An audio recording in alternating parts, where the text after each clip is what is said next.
लोग आए हुए हैं और जनक जी एक नीचे सिंहासन पर बैठे हैं। जनक जी जैसे ही विश्वामित्र जी को देखते हैं सिंहासन से उतरते हैं और एकदम दंडवत साष्टांग प्रणाम करते हैं और उनको सभी राजाओं का दर्शन कराते हैं कि देखिए यहाँ पे धनुष यज्ञ होगा, ये सभी राजाएं धनुष को तोड़ने आए हैं, प्रयास करेंगे, इनके प्रयास से धनुष टूट जाएगा और जो भी धनुष को तोड़ेगा उससे मैं सीता का विवाह कर दूंगा, ऐसी मेरी प्रतिज्ञा है। और उनको सबसे ऊंचे आसन में बैठा दिया जहां से वो सब कोई को देख पाते। राम जी को देखकर ये सारे राजा भयभीत हो जाते हैं। यादृशी भावना यस्य सिद्धिर भवति कारशी। अर्थ ये है भगवान को जिसने जैसे देखा वैसा ही उसका फल होगा। किसी ने भगवान को काल के रूप में देखा कि ये तो एकदम साक्षात यमराज है, ये धनुष तोड़ी देंगे, तो उनको भगवान काल के रूप में देखा। रानी सुनैना को तो उनको बालक के रूप में देखा। कितना सुंदर श्यामल बालक क्यों आया धनुष में, ये धनुष छू भी नहीं पाया, तोड़ना तो दूर है, इसको आना ही नहीं चाहिए था।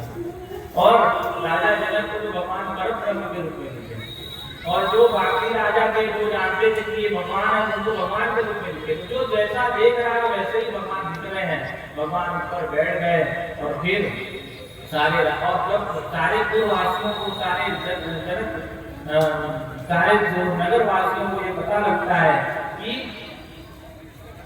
राम और लक्ष्मण भी आए हैं धनुष यज्ञ देखने, तो वो भी आ जाते हैं। जैसे पता लगता है कि शहर में कोई बड़ा व्यक्ति आया तो और सब लोग मिलने आते हैं, तो सभी लोग एकदम वहाँ और खचाखच बढ़ जाता है। जनक जी उनकी व्यवस्था एकदम अच्छे से करते हैं कि लोग अच्छे से बैठ करके भगवान का यज्ञ देखें, ये धनुष को देखें और भगवान का दर्शन करें। फिर जनक जी अपने मंत्री से कहते हैं कि मेरा जो वचन है उसकी घोषणा करें। तो उनकी घोषणा होती है, वो कहते हैं कि ये जो धनुष रखा हुआ है ये रावण और बाणासुर आदि जो राक्षस गण है वो इसको छू नहीं सकते। इसको बाल्यकाल में सीता जी ने 6 वर्ष की उम्र में उठा करके इसके साथ खेला करती थी। तभी राजा जनक के अंदर की इच्छा हुई कि अगर मेरी बेटी इस धनुष को इसके साथ खेल रही है तो इसका जो पति है उससे भी बलशाली होना चाहिए। जब वो इस धनुष के साथ खेले तो कोई ऐसा हो जिसको उठा तो सके, इसीलिए उन्होंने ऐसी प्रतिज्ञा उसी समय कर ली थी कि जो भी धनुष को उठाएगा और प्रत्यंचा चढ़ाएगा उसी के साथ मैं सीता का विवाह कर दूंगा। और यह धनुष इतना बलशाली है कि रावण और बाणासुर इत्यादि जो राक्षस है वो केवल दूर से ही देख के चले गए। तो ये प्रतिज्ञा है कि जो भी धनुष को उठाएगा और इस पर प्रत्यंचा चढ़ाएगा उससे मैं तो विवाह तो करूंगा ही और मैं अपना आधा राज्य भी दे दूंगा। और ये यहाँ प्रतिज्ञा वो सुनाते हैं तो सभी राजा सुनते हैं और उनको लगता है कि प्रतिज्ञा टूटने के लिए है और सारे राजा लोग धनुष तोड़ने के लिए आगे आते हैं। एक एक करके सभी राजा आते हैं लेकिन कोई भी धनुष को तोड़ नहीं सकता। कुछ 10 तुलसी बाबा कहते हैं कि 10,000 राजा एक साथ मिलकर उठाने आए तो उनके बल से वो धनुष और भारी हो गया, वो भी नहीं उठा पाया। अध्यात्म रामायण में आया कि वो रावण को बुलाए नहीं थे, रावण ऊपर से जा रहा था तो उसको लगा कि वो अपने दूत से पूछा कि क्या मुझे बुलाया गया, तो कहे नहीं बुलाया गया। तो तुरंत नीचे आता है और राजा जनक से कहता है कि तुमने मुझे नहीं बुलाया इस स्वयंवर में, क्यों नहीं बुलाया? तो जनक जी कहते हैं कि ये तो मेरा काम नहीं है, मंत्रियों का काम है। मंत्री से पूछते तो मंत्री ने कहा मैंने पत्रिका भेजी थी लेकिन सैनिक पहुंचा नहीं पाया, तो सैनिक को बुलाया गया। सैनिक कहा कि मैं समुद्र किनारे तक तो गया था लेकिन आपका लंका उस पार था, वहां तो मैं जा नहीं सकता था, समुद्र में रख के आ गया कि वो पहुंचा देगा। तो क्या पानी में फेंक दिए थे? हाँ पानी में फेंक नहीं थे, अर्पण किया कि आप तक पहुंच जाए। तो वो कहते चलो कोई बात नहीं, अब तो मैं आ ही गया हूँ, तुमने बुलाया ही है एक तरीके से, बुलाओ सीता को बुलाओ, मुझे मारा डाल दो। तो नहीं, ये तो प्रतिज्ञा की जो धनुष उठाएगा वही कर पाएगा। तो कहते ठीक है तो मेरे बल का परीक्षा ले लो। तो वो अपने 19 हाथों से धनुष उठाता है तो भी नहीं उठा पाता और गिर जाता है और मारे शरण के वो चला जाता है। ये अध्यात्म रामायण की कथा है। तुलसीदास जी के रामायण में रावण का प्रसंग ही नहीं है।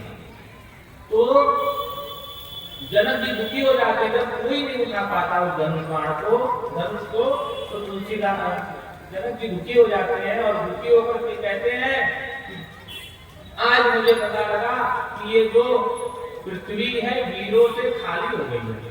यहाँ कोई वीर नहीं है, सिर्फ कहने को वीर है कि मैं फलानी जगह का बहुत बड़ा राजा हूँ, मैं इस जगह का बहुत बड़ा राजा हूँ, लेकिन ये पूरी पृथ्वी वीरों से खाली है। यहाँ कोई वीर नहीं रहता है। और बहुत सारी बातें बोल दी है। और लक्ष्मण जी को क्रोध आ गया। ऐसे बाकी जगह ऐसा समझ सुनने में आता है कि लक्ष्मण जी ने जनक जी पर क्रोध किया, लेकिन जनक जी के ऊपर लक्ष्मण जी ने कदापि कभी भी क्रोध नहीं किया। वो खड़े हो गए और खड़े होकर अपने भाई से बोल रहे हैं कि हे सूर्यवंशी राम, आपके रहते और सूर्यवंश के किसी व्यक्ति के रहते अगर ये बात कही जाए कि पृथ्वी वीरों से खाली हो गई है, ये सूर्यवंशियों के ऊपर कलंक है। आपके आशीर्वाद से तो मैं इस पूरे ब्रह्मांड को उठाकर ऐसे पटक दूं तो जैसे घड़ा पटक के टूट जाता है वैसे ब्रह्मांड टूट जाएगा। और अगर आपने आप आशीर्वाद दे तो ये मैं धनुष को अभी उठा करके 100 योजन दूर तक ले जाऊंगा और 100 योजन दूर से उठा करके ले आऊंगा। दौड़ गई तो उठा कर प्रतिष्ठा कराने की बात है, मुझे उठा कर दौड़ के ले आऊंगा। 100 कोस का अर्थ ये है, 100 कोस में एक कोस में 4 किलोमीटर हो, 4 योजन होता है, मतलब 1200 किलोमीटर की बात हो रही है कि मैं उठाऊं और उठाकर तुरंत 1200 किलोमीटर चला जाऊं और 1200 किलोमीटर से आ जाऊं। बस आपका आशीर्वाद हो जाए। भगवान थोड़ा प्रसन्न होते हैं। जनक जी भी थोड़े प्रसन्न हो जाते हैं। जनक जी को लगता है कि किसी को उकसाने में कोई तो उठा, लेकिन सीता जी थोड़ी सी दुखी हो जाती है।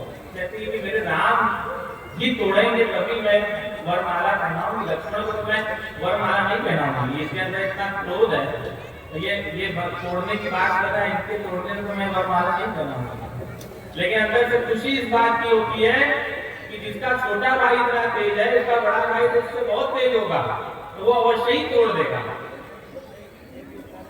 और तो राम जी उसको अपने बगल में बैठा देते हैं और विश्वामित्र जी तब कहते हैं राम से कि हे राम, जाइए आप जनक जी का जो कोप है, जो दुख है, उसको दूर करिए। राम जी उठते हैं। कृष्ण जी गीता में कहते हैं सुख दुख के समय कृत्वा राधा राघव दया जयऊ। सुख और दुख में समान रहना चाहिए। राम जब उठे तो ऐसा नहीं कि बहुत उमंग आ गया कि अरे गुरु ने मुझे अवसर दिया है कि मैं जाके तोड़ों के दिखा दूं कि मैं ही परेशानी हूं। एकदम सामान्य, जैसे सामान्य व्यक्ति उठता है वैसा ही उठे और गुरु को प्रणाम किया है और फिर आए। लेकिन रानी सुनैना और राजा जनक दुखी हो रहे हैं, अंदर ही अंदर दुखी हो रहे। सुनैना जी कहती है कि जाके विश्वामित्र जी को समझाओ, इतना छोटा बालक, इतना कोमल बालक क्या धनुष तोड़ सकता है? उनके अंदर बुद्धि नहीं है, वो ज्ञानी है, विद्वान है, लेकिन इतना सुंदर कोमल इसके हाथ पर भी बाहर ही नहीं निकले हैं, कुछ करने लायक नहीं है, ये कैसे धनुष तोड़ेगा? तब उनकी सखी उनको इस प्रकार बोलती है कि जो ये बात आपने कभी अगस्त ऋषि के बारे में सुना है? जिस प्रकार से अगस्त ऋषि एक घड़े के अंदर जन्म लिए और उन्होंने पूरे सागर को सुखा दिया। जिस प्रकार से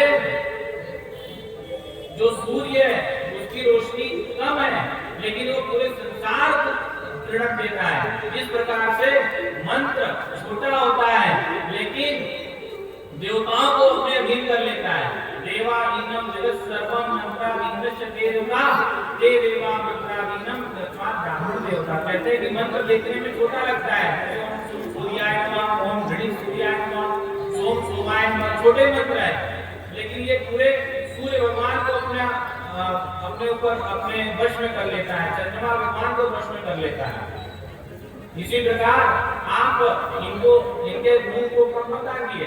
इन्होंने अभी ताड़का को मारा है, इन्होंने अभी मारी जो सुबाहु को मारा है, इन्होंने अभी अहिल्या का उद्धार किया है, ये आगे बहुत सारे कार्य करेंगे। आप इनको छोटा मत समझिए। तब रानी सुनैना के अंदर थोड़ा सा विश्वास आता है कि हाँ शायद ये धनुष तोड़ दे। और इधर सीता जी व्याकुल हो रही है, उनको भी लग रहा है कि ये इतना छोटे से बात, इनके हाथ इतने कोमल हैं, ये कैसे धनुष को उठाएंगे। और एकदम जैसे पानी के इतना मछली तड़पती है, जैसे भगवती सीता जो तड़पने लगी कि ये नहीं तोड़ पाएंगे, अगर नहीं तोड़ पाएंगे तो फिर कैसे विवाह होगा। अंदर ही अंदर वो व्याकुल होने लगती है। भगवान धीरे धीरे धीरे शेर जो है धीरे धीरे चलता है, जैसे भगवान धनुष के पास पहुंचते हैं। और उनको प्रणाम करते हैं धनुष देवता को। तब पार्वती जी जो है अपने गणों को भेज देती हैं और कहती है कि जाओ उसके धनुष को इतना हल्का कर दो कि भगवान उठाए और टूट जाए, और फिर उसकी परिक्रमा करते हैं।